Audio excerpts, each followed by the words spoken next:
viewers. I'm Misha. See some familiar faces and some new ones out there. Welcome back, and welcome to the new viewers out there tuning in.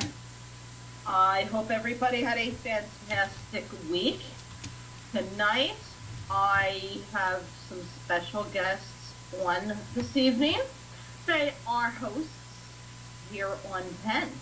On Monday evenings at 8 p.m., you can hear Mary and Kim on Just Saying. Every Monday night, you can hear them live. They are coming on this evening. We're going to discuss their show. We're going to talk a little bit to Mary about her book that was put out about a month ago, and it's titled Animals Impacting the World. And the big discussion for this evening, for the regulars out there, you've been hearing and seeing the commercials and the ads all over Facebook and things for the Paracon in the Lower Catskills. That is coming up pretty soon, in about 6-7 weeks, the first weekend in May, and they are running in and handling everything, so I wanted to bring them on, and you can find out all the scoop, what's to look forward to if you haven't decided yet whether or not to attend, and you have questions that you're wondering about regarding the event. Tonight's the night to get your questions answered. I want to bring on Kim and Mary. Welcome. Hi, Misha. Hi, Kim. Hey, Misha. Hey, Mary. How are you? Doing fine. Kim and Mary host, as I said, Just Say Monday nights at 8 p.m. here on Penn. You can see them live. Mary, we'll start with you. Your book. That came out, what, about a month ago now? Actually, it came out around January 28th. And it's been selling very, very well. I got some reports that the book is doing really well from Schiffer. So I'm real pleased. It tells me that there's a lot of animal lovers out there, and basically that's what the book is all about. You want to give a little background for those that are new to the book, and you? What maybe don't have interest, what exactly the book's about, what they can expect? Well, most people that are picking up the book, they're looking for some good old-fashioned chicken soup for the soul type stories in here. And originally, when Dinah Roseberry and myself got together to do the book, that's basically what it was going to be about. We went to many dog shows. We went to all kinds of fairs where they have animals, rescues and things. We put ads out there on Facebook. We got postcards, put them around in places. Tell us your story. Well, we got inundated with so many stories to put in the book, but everybody had a story within themselves. For example, there's a story in here of a really good friend of mine, her son. He's autistic. And unfortunately, she lost her husband, his father, and he had a hard time dealing with it. And it talks about him and his cat and how his cat helped him go through the grieving process and the mourning process of his father passing. The book starts out, right out of the gate with the foreword's written by a woman who trains canine dogs for cadavers. The dogs that she trained were for 9/11. Unfortunately, those were not real happy moments for her. She also trains dogs to go out and help find people that are lost, like in the woods and things like that, and she usually has pretty good outcome. But she wrote a really nice foreword to the book, and so what better way to start out with than having somebody that's that skilled, that's talking really well about the book. Very, very cool. And the animal stories like that are so neat to hear. They're very therapeutic in a lot of ways. Yeah, but like I said, we had all these really wonderful stories on how, when I was sick, my dog laid next to me and took care of me, and it was very hard to pick and choose the stories that went in the book. And we tended to drift off from those types of stories and put a lot of educational things out there. One of the chapters that I wrote is pet grieving, and it has to do with, most people have more than one animal, Right. and what happens to the animals that are home when one passes away. Yes. They Just- do grieve. They go through the grieving process when they're just missing, maybe, overnight if one's a very young, younger one, going to get fixed and neutered and things like that, just because the other one's missing, let alone, gone permanently because of dying. Exactly. So, I mean, you come across so many people that say dumb animals. That irritates me. Yeah. Because in the line of work that I do, which is 24/7, I may work full-time at a job, but that doesn't stop how I feel about the animals. And I get the emails, we need a home for this one, can you react on that, pass it along, here, there, and to come across people that'll say, well, it's just dumb animals, they don't have any feelings. I mean, I have to hold back. Yeah. So, but there's a lot of happy stories in the book, and we have enough in there that when you're done reading, hopefully you walk away with something that you didn't know before, or it touched you a little bit differently than how you might have thought. So since you had so many to choose and pick from, will there be a part 2? Well, I've been approached about doing a part 3. Well, this is the whole series. The first book, Psychic Pets Solving Paranormal Mysteries, was written by Dinah Roseberry. And there's some chapters in there that have to do with me. She's the one who actually helped me hone my animal communication skills. I think people, and I'd like to talk a minute about animal communications. Yeah. And how most people, I'd say the majority of people out there, have the capability of communicating with their pet. They do it every day and they don't realize it. You have an animal long enough, you know the looks. You know when they're not feeling well. They can't come to you and say, hey, I feel sick. You have to detect that. I mean, and how do you do that? Well, it's not eating, it's not playing, it's just acting a little weird. Those are things that you're picking up because you are communicating with your animal. Right. So she actually did a hypnosis session with me and kind of brought it out a little bit more. And so we ended up working together, and in this first book, she talks about how she kind of worked with me on this and our different experiences and things. And it just seemed natural when the second book came along that, I co-wrote it with her. Now the third book, if there is a third book, it'll be with me.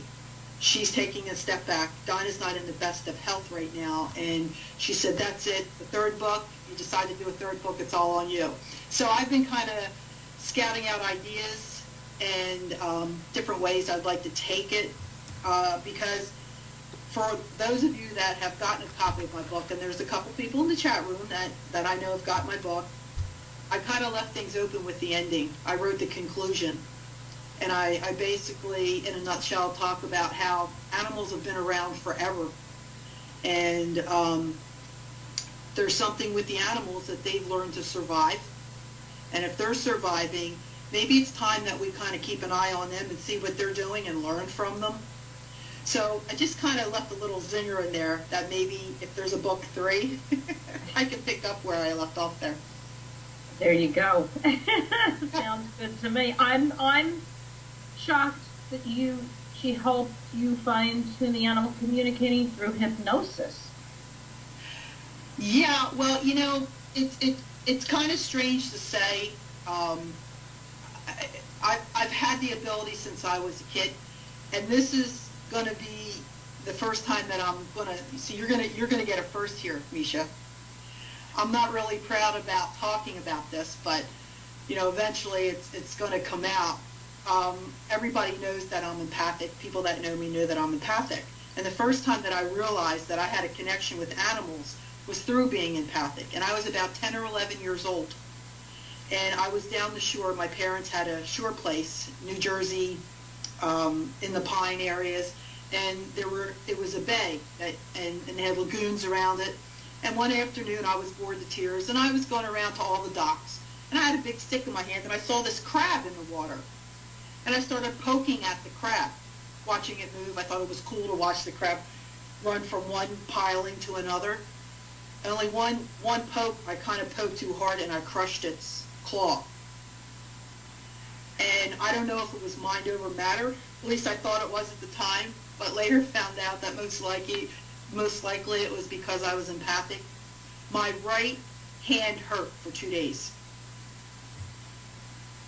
And that was the first time that I realized I'm like connecting with this crab, and I felt bad. And here it is, it's like 50 years later, not quite 50 years, and I'm still thinking of that moment on how I possibly hurt that crab. Now, crabs do grow their claws back again, but at that time I didn't know that. But that's the first time thinking back that I realized that I was able to feel what an animal, fish, or whatever was feeling. And then you fast forward, you kind of put it to rest. But I've always had a dog. And the laugh of it is, all I have is cats now. But I always had a dog until we got married. We had a dog for a little bit. The dog got sick. I had to have her put down. Went the longest time without having any pets, and then started getting cats. And little by little, with the cats around, I always knew when to take them to the vets. It was just this thing that I knew I could do. Going over to people's homes and their animals were sick. Right. You know, you better take that dog to the vets. I think it's got a tooth problem. Sure enough, it would have a tooth problem. But it wasn't until I met Dinah, and Dinah said, you know, you'd make a really good animal communicator. And through the hypnosis, she took me into this place where, and I know Sal and Jen are listening, and he's probably saying, yep, I know exactly what she's going to say. But Dinah takes you into this elevator, and it's all described in her first book, Psychic Pets, on how she can teach you to become an animal communicator. And Dinah does believe that we all have a core group of animals that follow us. And she took me to that place where I met up with my core group of animals. So whenever I have a problem, or there's people that'll contact me and say, look, there's something wrong with my dog, or should we do this, or should we do that? If I have a struggle, I'm trying to connect with that animal, I go deep into myself and I go into my core group and I ask for help. So that's what we're talking about with hypnosis. Right. Okay. Yeah, because you hear hypnosis, you know, mentioned to get rid of phobias, help with weight loss and things. It's never, you never hear about it as far as developing any kind of psychic or empathic abilities. So, right. That was, you know, an ear catcher for people. Yes. Well, it was for me too, because I've never been hypnotized. And I remember saying to her, you're not going to be able to hypnotize me. I'm one of these people that can't be hypnotized. And like 10 minutes later, I'm like, so when are you going to hypnotize me? She says, we're done. And when the hard part for me back then when she did it was I didn't have visual. I was just starting out into this field and, you know, oh, you know, I can feel this and I can feel that, but I wasn't taking anything seriously. So she brings you through stages of going in an elevator and getting off at different floors. She said, now do you see the office? No. Do you see the elevator? No. But what I had to do was feel everything. I felt the coldness of the elevator, you know, the walls, how they're always metal. Right. I felt the buttons on the panel to push. And it wasn't until we got to the one floor where it opens up and she takes you out into a forest. And I could smell the, you know, the trees and the moss, and I could hear the birds in the background, but I couldn't see it. So that was new for her because I wasn't the first one that she did this with. So then she realized she had to take a step back and quickly come up with a solution to help me get to where I needed to be. And the really cool thing about all that was the first animal that approached me was actually a bird, was an ostrich. And I said, I think it's like some kind of ostrich, something to that effect. And she goes, it can't be, it can't be. I said, I'm telling you, it's some kind of bird thing with feathers, and it's big. And I went down. Well, she had written earlier in the day, camel, that my head animal guide was going to be a camel. Right. And she was so disappointed that she got it wrong. Well, when she went home, she looked up camel and ostrich is known as a camel in the bird family because of their hump and everything that they have. So she wasn't far off, but it was definitely a different experience. But when I came around, I looked at myself, and my left eye, I had been tearing because one of the animals that I picked up while I was there was a cat that I had recently lost. And I was holding her in my arms. I knew it was her because it was just the way that I was holding her, and then she, the way she fell to my arm, that I knew it was, I called her Littles because she was this little teeny cat. Right. And it was so emotional that when she brought me around, I had been crying and didn't even know it. So you didn't realize she hypnotized you? Not at all, no. At what point then did you remember what took place, like the things that you're describing, the elevator and stuff like that? Later that night? Actually, it was within moments, because when she brought me down, I mean, I was sitting there during that time, and I'm hearing her, okay? I'm not saying that when I was hypnotized, I wasn't out of it, and that's why I didn't think I was hypnotized. You can actually hear her talking to you. You can hear and see all these things, but it wasn't until after she counted back and she said, "Okay, you're back," and I said, "Back from what?" And she, but she had the audio recorder going, and she heard everything that so I could hear everything that I was saying. Some of it I remembered, some of it I didn't. But the part about seeing my cat that passed away, I didn't remember that when I came around. When I came around, I had to tear. When I heard it on the audio, then I realized why I was upset. Oh, very and neat. It wasn't an upsetting thing. It was just an emotional seeing this cat again, or holding this cat again. Right. Very, very neat. Well, you also have you and Kim. Hi, Kim. Hi. Forget about you, darling. You two host a live show here on Penn on Monday nights, just saying, at 8 p.m. Eastern. You want to give a little update promo on that? Some upcoming guests that you might have? We have upcoming guests? Oh, we do. Well, you missed a good one this past Monday. We had Barry Fitzgerald from GHI.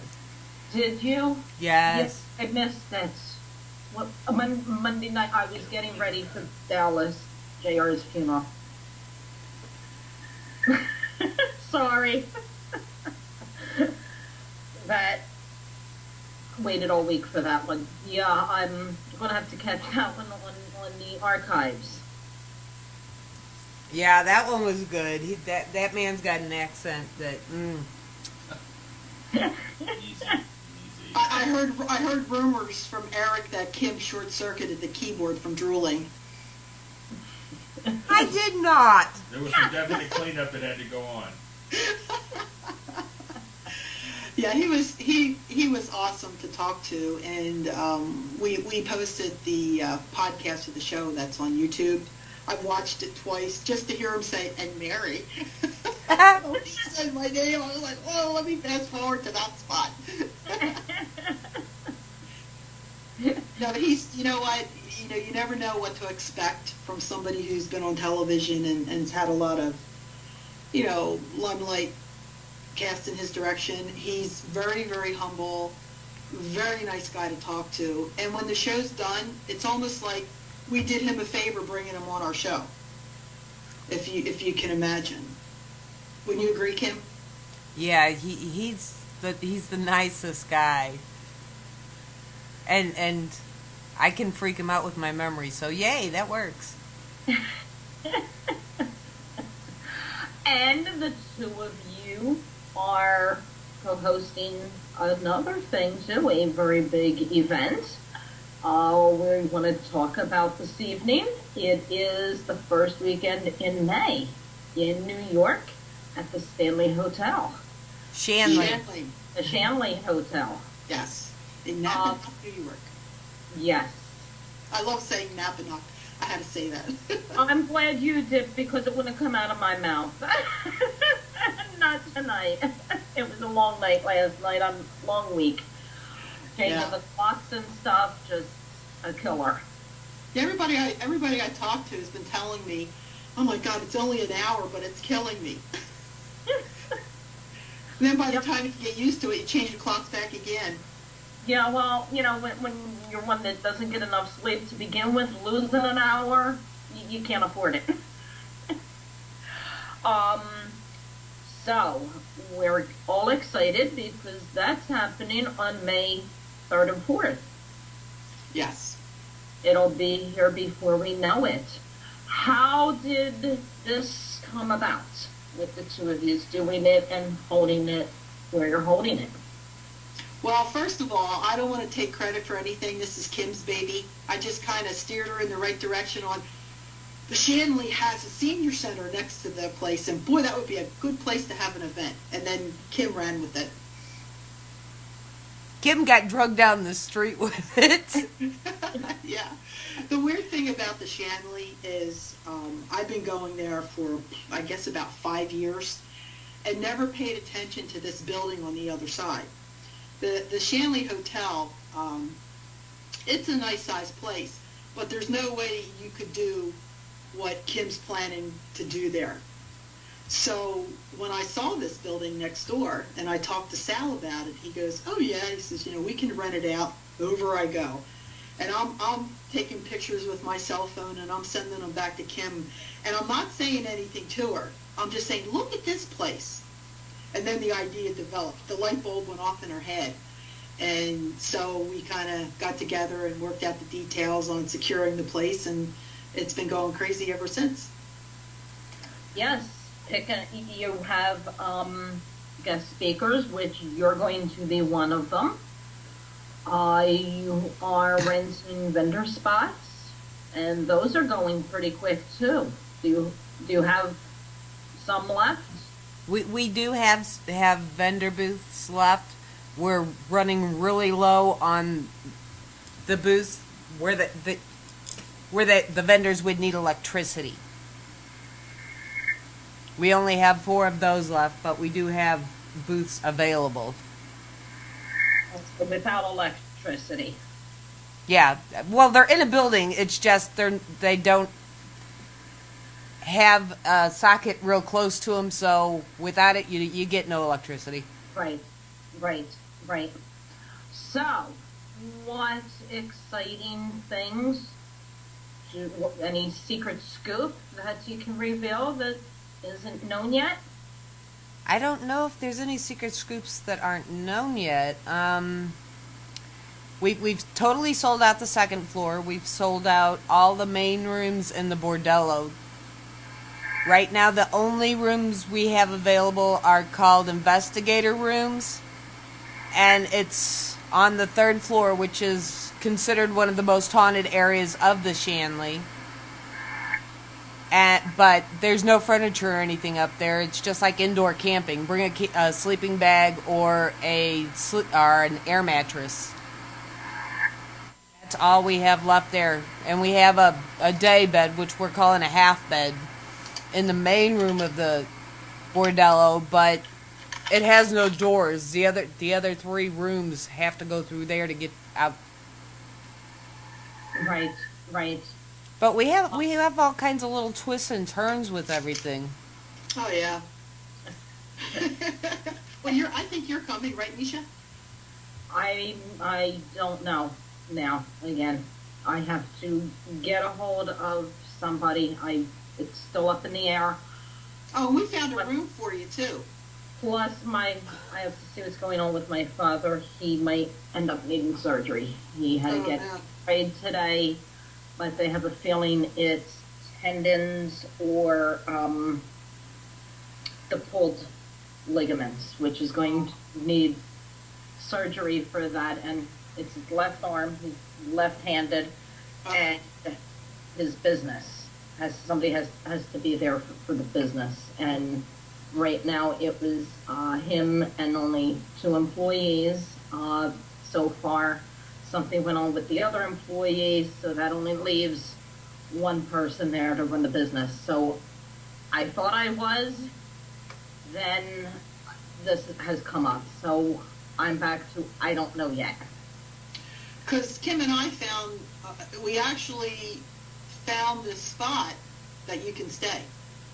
You did? Yes, we did. We've been working very hard on that, haven't we, Kim? Uh-huh. Kim's waiting to see where I'm going with this one. Uh-huh. Oh, Kim, you... I was going to be mean and tell you that we cleaned out the outhouse. Ooh. They don't have an outhouse. I was just being funny. Not that they use anymore. Yeah, I mean, yeah. I'm sure there's one somewhere. Well, across the street is the old post office. We could have always shoved you in there. There you And go. then you would have had to use an outhouse. Or a dumpster or something. Yeah, who cares, right? No, well, we hope that you can make it. We're doing investigations Friday night and Saturday night, and what Kim can talk about the twist on both of those because she's a little bit more informed with what's going to be going on. But the whole weekend, I can't wait because I'm going to be meeting people that I haven't met before.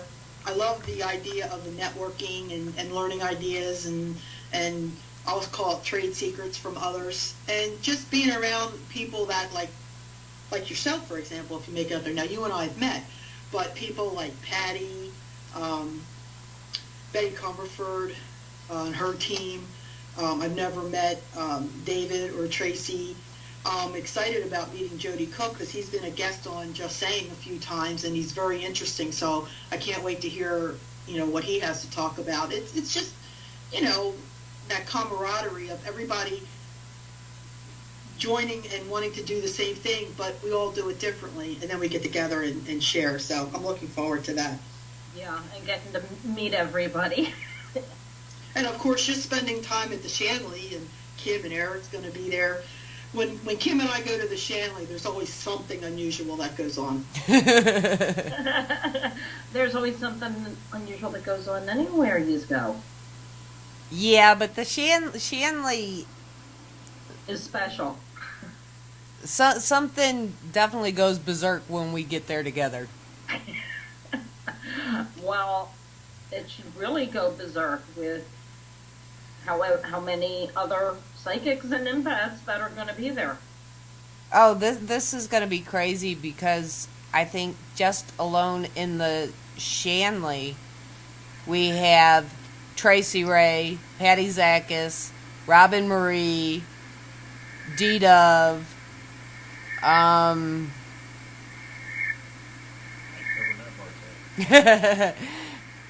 Well, we've got Deborah Heinecker. Deborah Heinecker, sorry, my brain froze there for a minute. I knew there was another one. And I'm excited about the both of them, Deborah and Athena Veronis coming.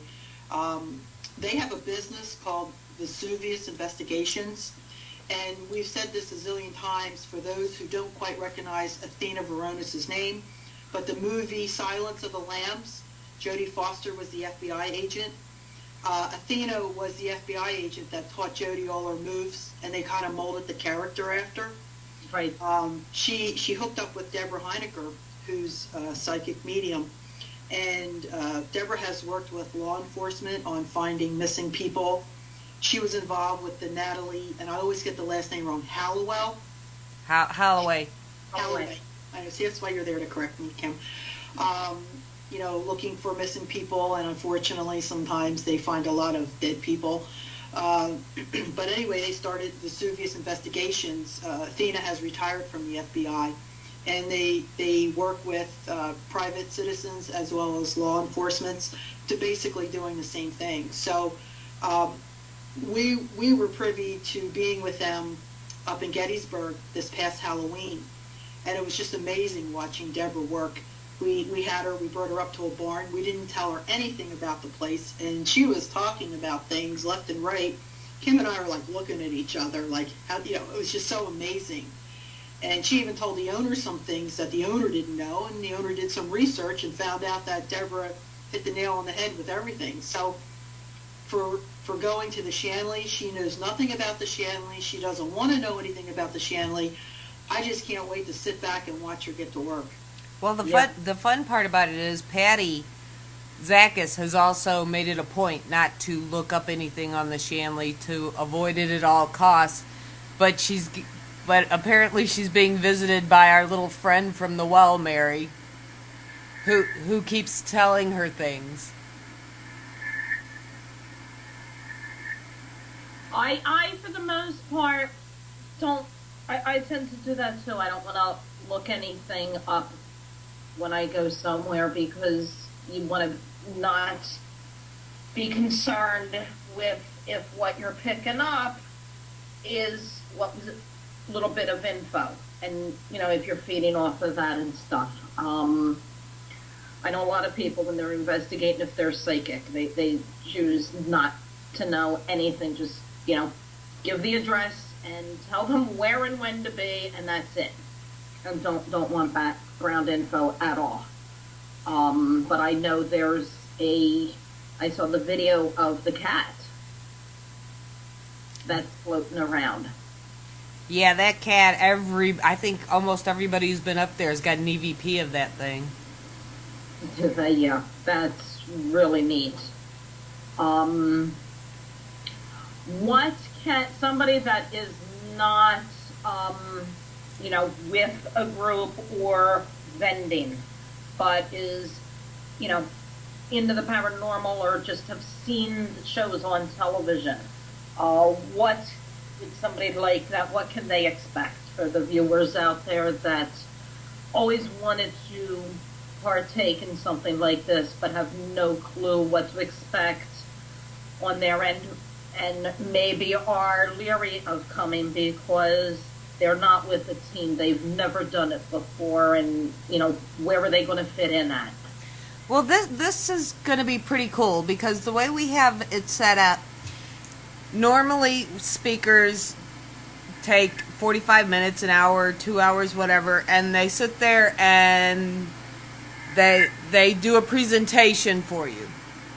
Instead of that, David Roundtree is going to take the last 30 minutes of the con each night, take the investigators, whoever's investigating, over to the Shanley, kind of give them a run through on the equipment and everything, but he's got some special experiments he's never tried before that he's trying for the first time there. So what we're going to do is, depending on the size, we're going to break them down into groups, and then everybody will get to investigate everything, and they can switch off if they want. But with the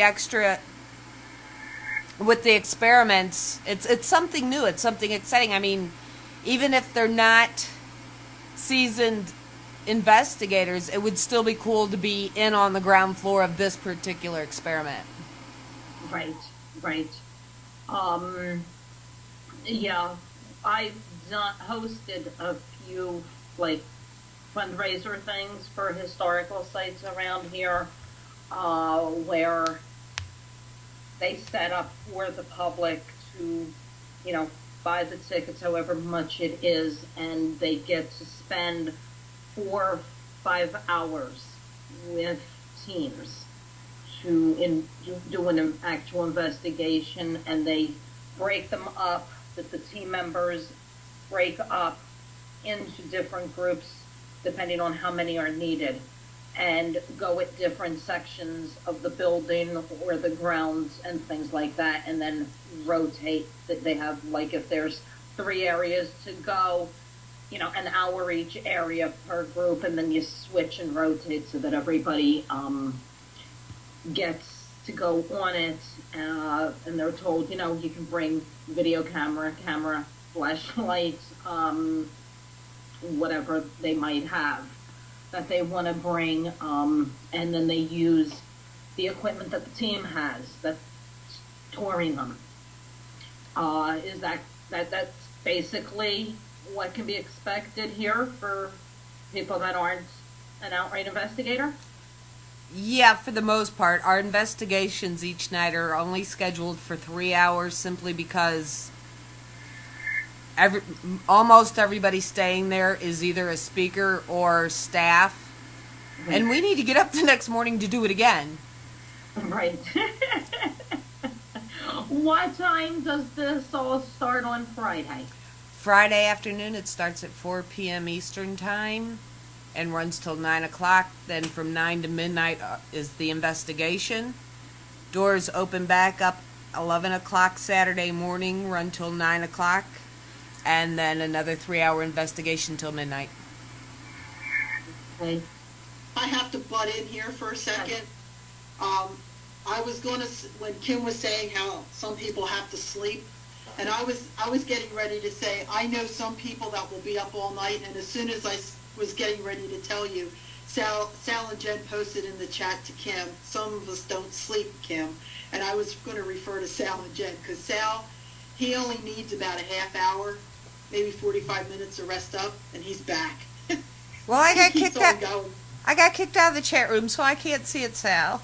Yeah, that's good old Sal. I've gone on many investigations with the both of them, and I mean Jen will hang in there. She does need a few hours sleep, but I've never seen somebody that's more robotic than Sal. Just plug him in some more, and he's good to go. He will be up all night.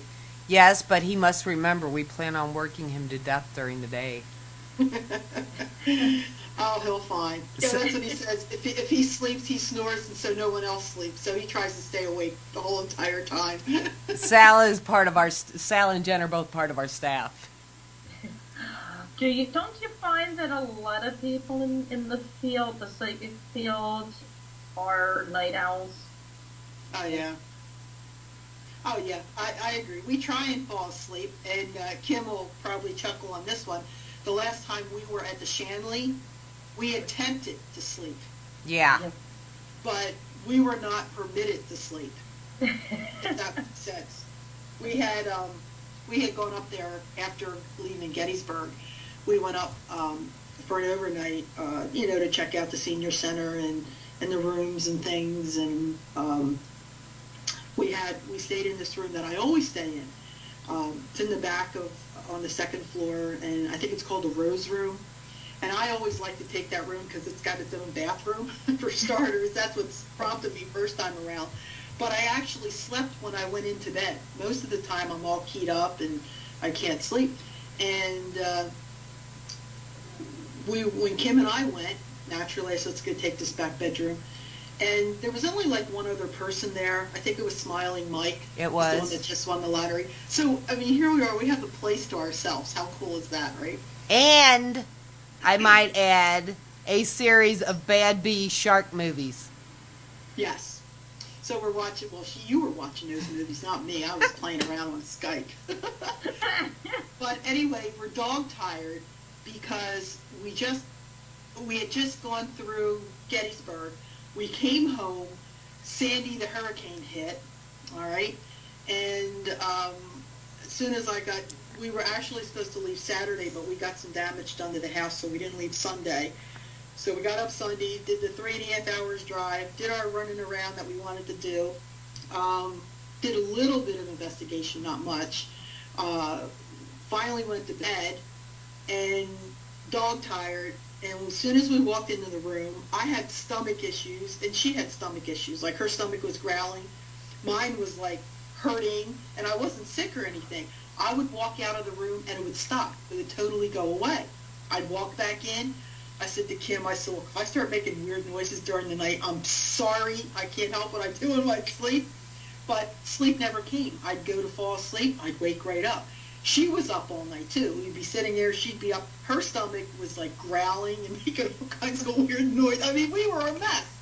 I went down to the great room, like, 3 o'clock in the morning, which is a creepy place to be by yourself, and I swore I'd never do it, just so I could fall asleep. And I fell asleep with my head on the table down there. When I came back up, as soon as I walked in the room, the same thing. And she had a miserable night. And as soon as we both left that room, we were fine. So we go down to the great room, and Teresa was down there, and we were all sitting having coffee and talking. She goes, "So how was the night? Did you sleep okay?" Kim and I looked at each other. We looked like we had just done an all-night party somewhere. Well, I had an asthma attack, and I don't have asthma. Yeah, but your stomach was bothering you too. Right. It was like making weird growls, and she was having trouble breathing. And we found out that they had a team in there the night before where they got out of control. There was a woman that was drunk, drinking, was cursing, and she was in the room we were in. So we don't know whether it riled up the spirits, and they were trying to say, "Hey, we had a rough night here last night, and this person was right." Who knows? But all I know is it's the first time in all the years that I've been going there that I did not sleep, and I was so looking forward because I love the bed. Kim is not a comfortable bed. Yeah, if it would just hold still. So anyway, getting back to sleeping, yes, people do sleep sometimes, but sometimes the spirits don't let you sleep. Right. Yeah. That's the truth. What kind of things during the day can people be doing besides shopping at the vendors and listening to the speakers? Well, we have this. We have the speakers. We have the vendors. We have some of the tables set up to where psychics are able to give readings. We have a raffle, probably raffles going on off and on all weekend long. Sal and his crew over at the Shanley will be giving tours. Very cool. Yeah, and he does really good tours over there because they talk about the different rooms and the history of the Shanley Hotel. So it does have a very colorful history. So for people that are listening, if you are just coming for the vendors, please take the tour because it's very interesting and you'll thoroughly enjoy it. He's got pictures on the wall of back in the day and some of the things that went on. Yeah, and hit Sal's gift shop too, because he's got some cool new shirts out. Just saying. Yeah, you're always just saying something. But we also have Tracy Ray, who's doing her first ever gallery readings. And we have Patty Zakis, instead of doing a regular presentation, she'll be giving a tour in the Shanley to show those who are interested in how a psychic works and what they do. Very cool. Very, very cool. You have vendors, I believe, selling things like jewelry and things, too. I'll be there with my book. You'll be there with your book. People can get it signed. If they already have your book by chance, are they able to bring it and get you to sign it? Yes. I will certainly sign their book. Okay. Fun. Yeah. We do have some of the authors bringing their books to be signed and to be purchased. Hint, hint, if you don't got it, get it. That's right. We have a couple tables that are selling jewelry. We have a couple that are selling like crystals and pendants and pendulums and those kind of things. One booth is selling unique clothing. I think we have a couple teams that are just coming to show what they do. We've got all kinds of different things going on. Yeah, and with teams coming in, that's what I'm talking about as far as sharing information and techniques and equipment. You don't have to be a vendor as far as having goods to sell. People are just as excited meeting someone who goes out into the field and does do the paranormal investigating. Plus, it's also a good way for people to meet, people that aren't really involved in the paranormal, that are looking for a paranormal team to come to their location. Hey, you're there. You're showing your seriousness by being there, for starters, and showing your equipment and evidence and things like that. So, don't think just because you don't have something to sell that you can't take a table. Well, and PEN will be there recording the whole time. There you go. Yeah, we'd love for you to be a photo bomber.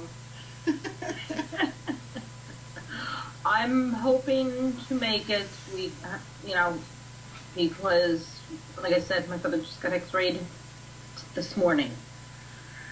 So by Friday they should hear, and hopefully it'll be able to be handled so that, for one day on Friday, being missed, since it's closed on the weekends anyway, that I'm not going to be needed. So, 7 weeks, I don't know how long, Well, we'll keep our fingers crossed that you're able to go, because I think you would have a good time. I would, yes. You know what? The drive up to the Shanley is worth it just to meet Sal. He's an awesome guy. I've heard, yes. And they're in the chat room for your show too, so I've seen them in there. It's always neat to put, the live person in front of you with all the people we've spoken to on the phone or interviewed on the shows or on Facebook. Just, seeing them, the profile pictures on Facebook, but being there in person, face to face with them, people that you've been following and know, is really, really a neat experience alone. Oh, I completely forgot something, Mary. Oh? Yes, I did. Well, I want to ask Mary a question first. You're going to be there. The people don't have to buy your book ahead of time. You'll have the book there they can purchase from you. Yes, I will have Animals Impacting the World, and I'm also going to bring some copies of Psychic Pets Solving Paranormal Mysteries with me. That is a tongue twister to say, but I got it out. So, we'll have book 1 and book 2. And maybe this time next year there'll be book 3. You never know. Go ahead, Kim. I was going to say, we had originally had John Tinney as one of our speakers. And unfortunately, due to our goof up, it was part mine, part John's on the dates. He had double booked that weekend. But the first 100 people coming through the door will get a free autograph signed John Tinney book. Very, very nice. With a ticket purchase. You gotta buy a ticket to get in to actually get the book. But yeah. Yeah, ticket purchase. That would be helpful. Standing outside going, "Hey, throw me a book," doesn't work. Now, if the people, for those, because you're able to pre-purchase the things, Yes. rather than or just wait till the day of and purchase at the door.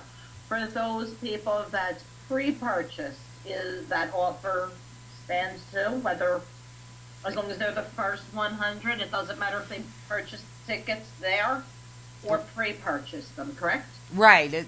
The first 100 people pass the security. Oh, yes, and I just want to put it out there that we have some tight security. One of our security specialists will be Sal of Sal and Jen, of the Sal and Jen from Long Island. And for those that have met Sal, don't want to mess with him. He's a big teddy bear. And for anybody listening who wants to purchase a ticket but hasn't yet, or a package or whatever, the prices on the website are only good till April 19th. Those are discounted prices. Everything will be a la carte after April 19th. Okay. The website that they go to, if people aren't right here at the screen viewing and just listening, because maybe they're getting the kids down or whatever, is penevents.webs.com, and that has all the info on there, along with being able to purchase the tickets through there. Correct? Absolutely. There's a vendors tab, there's a sponsor tab, and then there's the ticket tab for purchasing just the tickets. We also want to make mention that a percentage of the proceeds are being donated. And you want to tell everyone where the donation's going? I can answer that one. We have, we're going to be working with 2 rescues. One is Pack Ethics Rescue for dogs. And there is another one that, unfortunately, I don't have the name in front of me right now, which is embarrassing. But they do cats and dogs. They also are involved with all kinds of shelters for people, abused women, people that lost their homes to fires. So, we're working, with those type of people to help out with donations so they can keep their organizations going. Pack Ethic? Yes. Is one of them. One of them. Yes. I thought I had the second one here.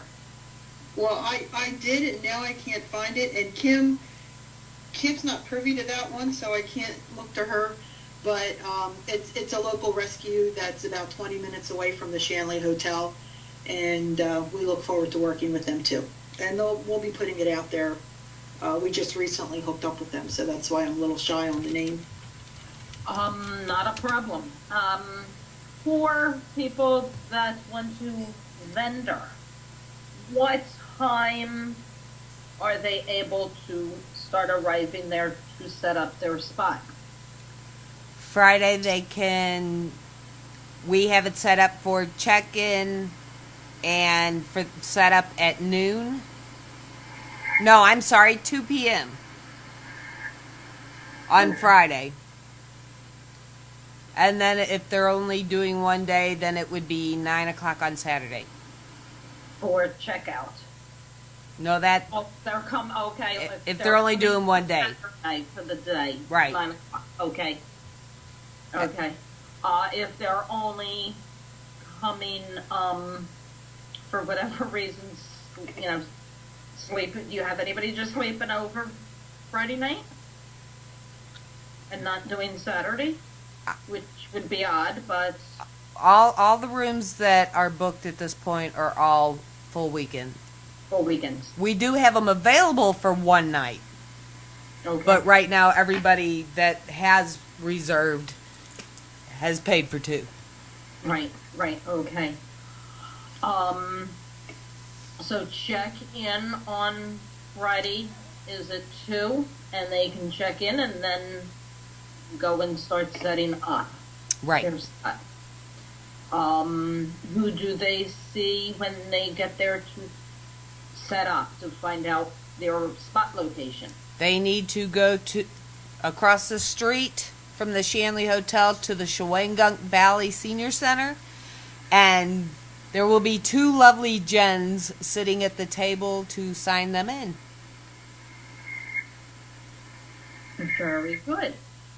You're also, so that people know as well, I don't remember that we made mention of that there will be food that can be purchased, correct?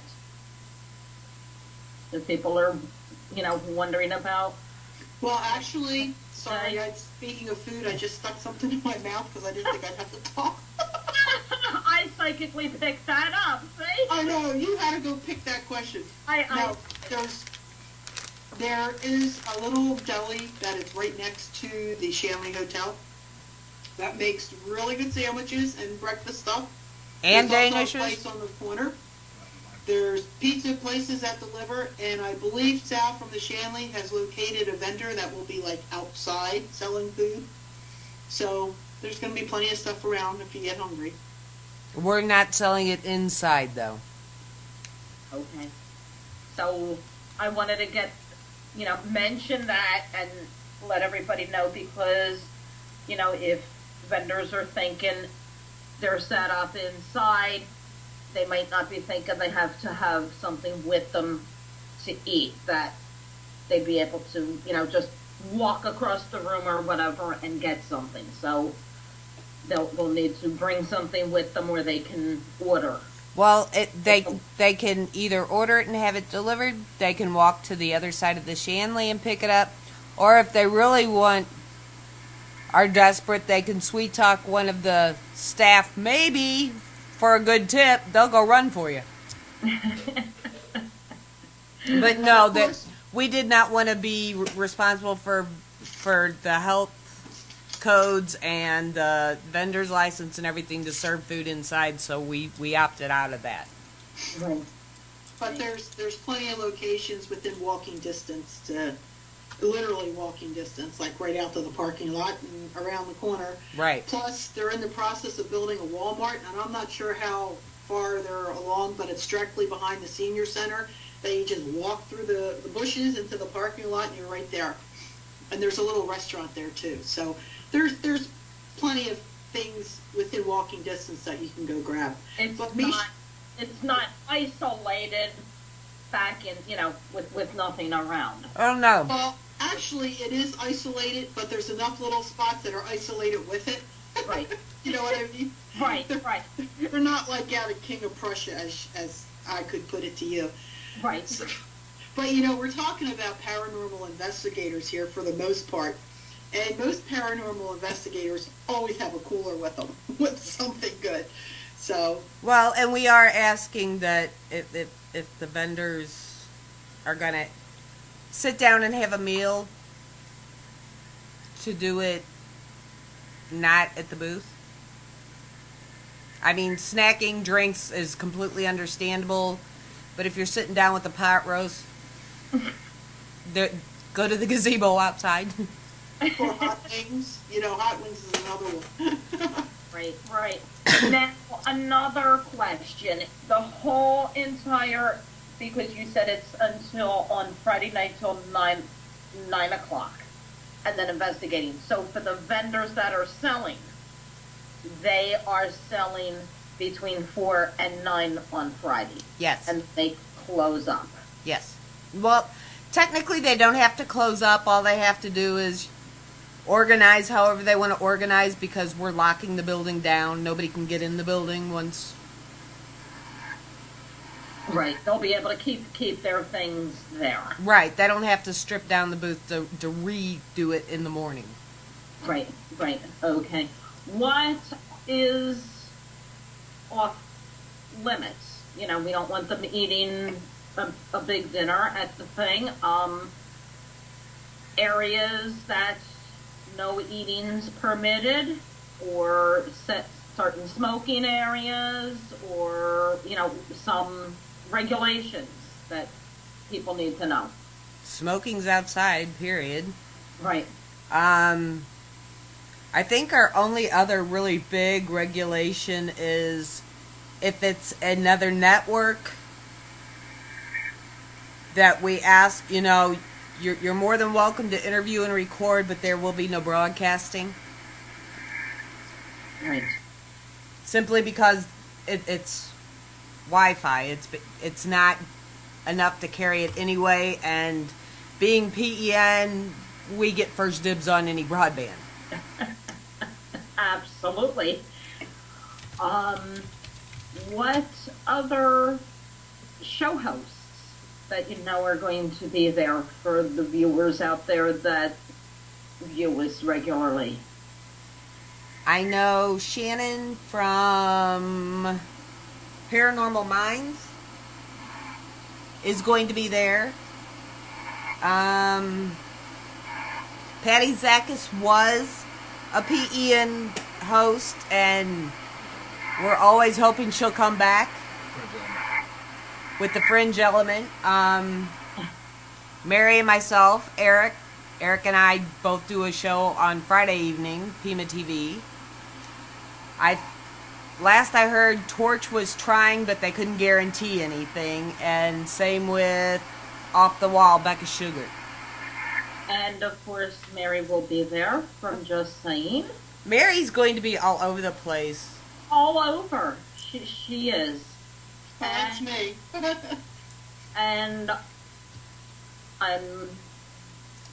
hoping, pretty sure I will be there. The ride got handled finally, because, well, I've been wanting to go, so. Oh, and we're still working on Maureen Halloran, who does Tarot Visions on Saturday nights. Oh, okay. Not sure yet. No, she's in San Diego. She's south of San Diego, actually. So with her, we're still trying to get her a plane. Right. Yeah, that's a hike. Yeah, it's a bit far for her to walk. Yeah, just a little. Well, you know what? I'm gonna jump in again, and Yes. this is non-Paracon talk. This is information about Monday night and Just Saying, Yes. because this is very important. Kim, Mary. Ladies. Misha. Now, Monday night on Just Saying, we will be celebrating Penn's 2-year anniversary. I did not know that. Well, I didn't think you did, and that's why I jumped in. Yes, thank you. No, I did not. Yes, I got the date right, Kim? You did. March 18th, PEN will be live on the air for 2 years. March 19th, not only is it Mary's daughter, the nurse, birthday, but it is also our Friday show, Pima TV's 3rd anniversary. Very neat. Yeah, got a lot. And then what she's not telling you is the day after that is Kim's birthday. So next week's a good week all around on the Penn Network. Yay! Yay. And next Wednesday, you can find me back. next week. If anybody out there has any questions that's, in the chat room about Paracon, ask away. So, now's the time to get them answered. We've kind of been skipping all over the place, so yeah, if you have any questions. And they can call in, right? We'll open up the phone lines for those that are not in the chat room. Oh, that could be dangerous. Dun, dun, dun, dun.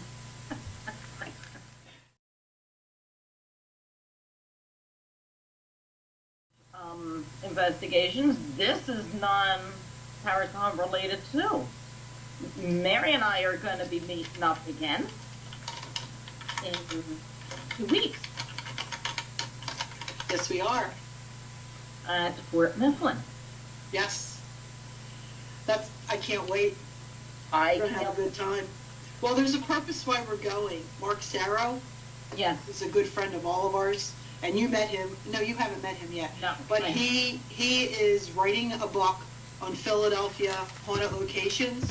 And he had asked me to co-lead on some things to help him out with the book. So he said, "Do you know anybody that would love to go with us that are good investigators?" And of course, I thought of Sal and Jen because they are awesome. And I asked you if you wanted to go because you've been there before and got a very interesting picture.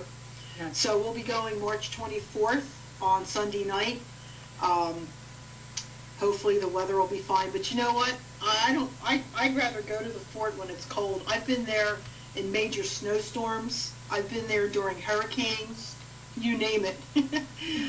But I think we're going to have a really good time. That's what I wanted to ask you. I was pretty sure the answer, but wanted to make sure, regardless if it's raining and crappy or not, it's on for that date, right? Oh yeah, we're booked. The deposit's in, and unless there's a flood and they board the place up, we're going. I know. We're inside for most of it. I mean, you got to walk across to go into different buildings, but you got a really interesting picture that you sent me last week. Yes, and I haven't had time to go through the rest of them because God knows what I missed when I was just, rushing through them. I mean, what I did was the ones that I thought I had something in. I looked at, and that was one of them. I deliberately took that because, as you saw in the picture, it's from a distance. Right. We were on the other side, and I just psychically, there's something going on over by that doorway, and I just got out the camera and took that shot.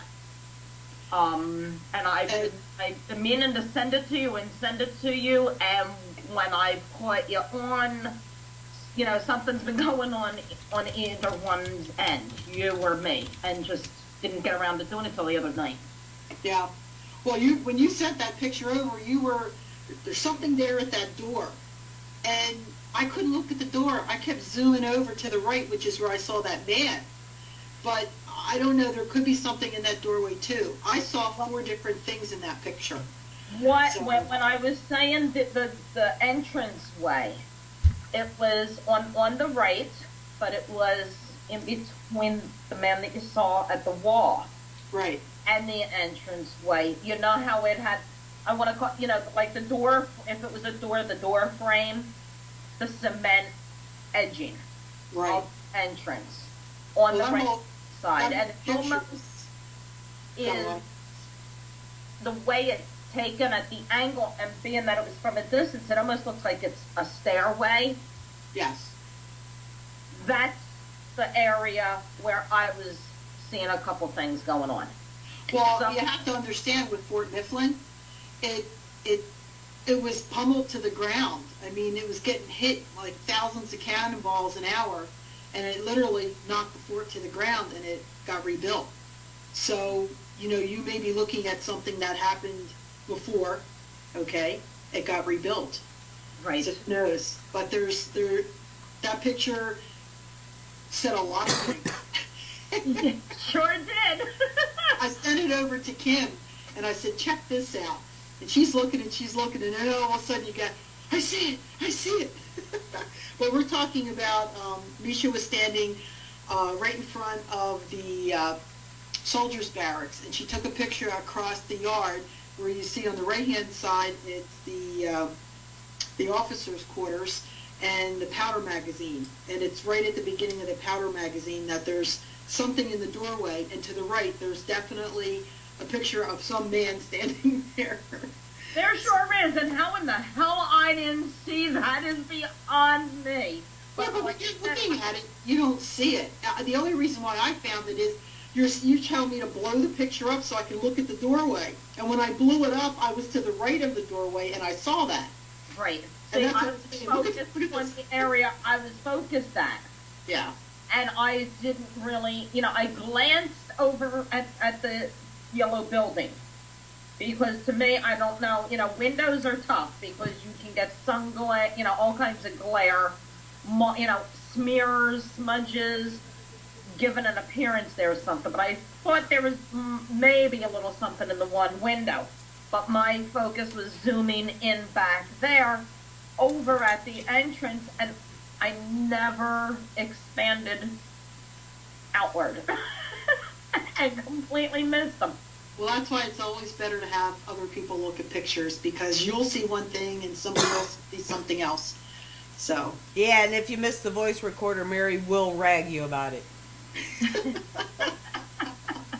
She's talking about, I sent her pictures from up at the Shanley, and I put my trap cam in the room, and 1 minute the voice recorder's there, and the next minute it disappears, and then it's back again, and she never even noticed that it was gone. And she's going to hear that one for a while. Yeah, but I noticed the curtains moving, so give me a break. Yeah, she did. I didn't even notice the curtains at first, but she did. Oh, well. Well, on unrelated, before we go, I'd like to mention that PEN will be at the Texas Paranormal Unity Fest March 23rd in Waxahachie, Texas. So anybody in or near Waxahachie, Texas, join us. That's coming up very soon, too, then. Yes, we'll be there. Becca Sugar will be there. Torch Paranormal will be there. All of us will be there. And how do people get the info on that? Eventbrite.com. All right, and to look at everything we discussed tonight for the Paracon, go to PEN, events, events.webs.com. There you go. And if you have Mary's book already purchased, don't forget to bring that with you. Mm-hmm. Or buy it there. I want to thank both of you for coming on, and you can catch both Mary and Kim live Monday night here at Penn at 8 p.m. Eastern. Just Saying is their show. You can catch Kim and Eric on HEMA Friday nights at 9. Yep. 9 p.m. Eastern Friday nights. With that, we are going to say good night and thank you all for coming, and thank you both of you for joining me tonight so we can start getting the word out. Thank you for Thank having you us. for having us. See that? We said that in harmony. That's right. Go. And Mary, I'll see you in person in 2 weeks. You got that. Look forward to it. Me too. Thanks again, everybody. Have a fantastic week. See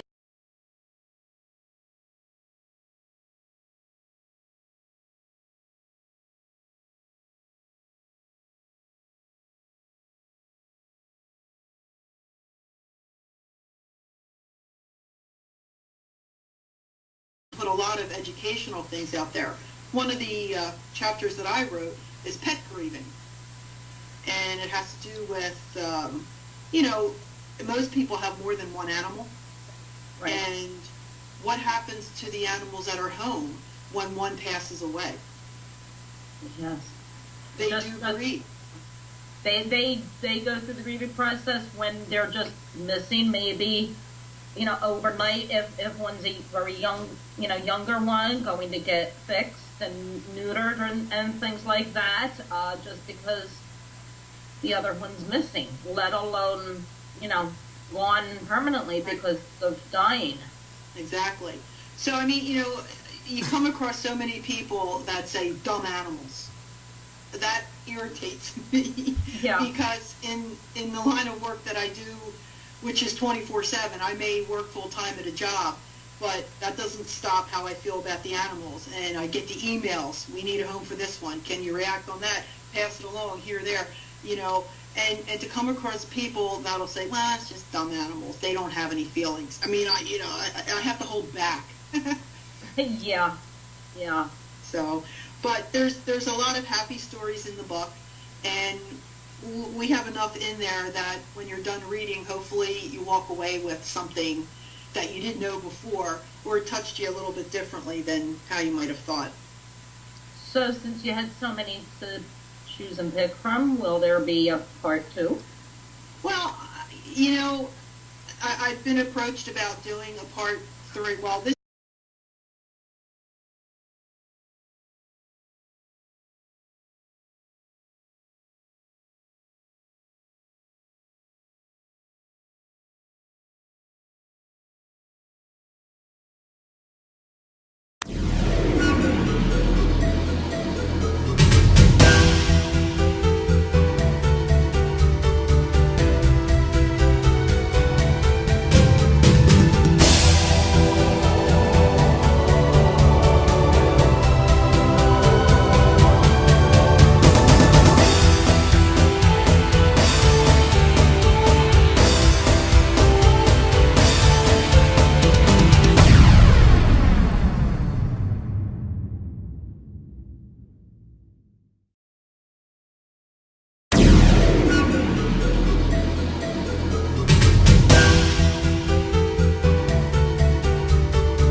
everybody. Welcome to Penn. It's in the cards. I'm Misha. See some familiar faces and some new ones out there. Welcome back, and welcome to the new viewers out there tuning in. I hope everybody had a fantastic week. Tonight, I have some special guests on this evening.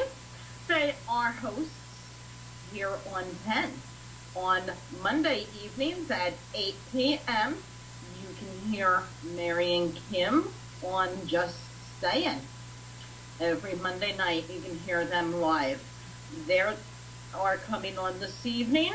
We're going to discuss their show. We're going to talk a little bit to Mary about her book that was put out about a month ago, and it's titled Animals Impacting the World.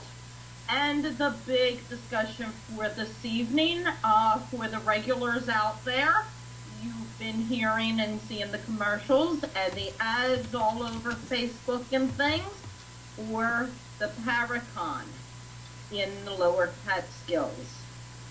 That is coming up pretty soon, in about 6-7 weeks, the first weekend in May, and they are running it and handling everything, so I wanted to bring them on, and you can find out all the scoop, what's to look forward to if you haven't decided yet whether or not to attend, and you have questions that you're wondering about regarding the event.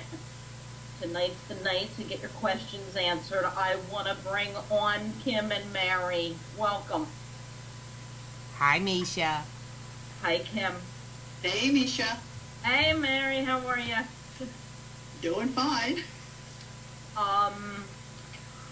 Kim and Mary host, as I said, Just Say Monday nights at 8 p.m. here on Penn. You can see them live. Mary, we'll start with you. Your book. That came out, what, about a month ago now? Actually, it came out around January 28th. And it's been selling very, very well. I got some reports that the book is doing really well from Shipper. So I'm real pleased. It tells me that there's a lot of animal lovers out there, and basically that's what the book is all about.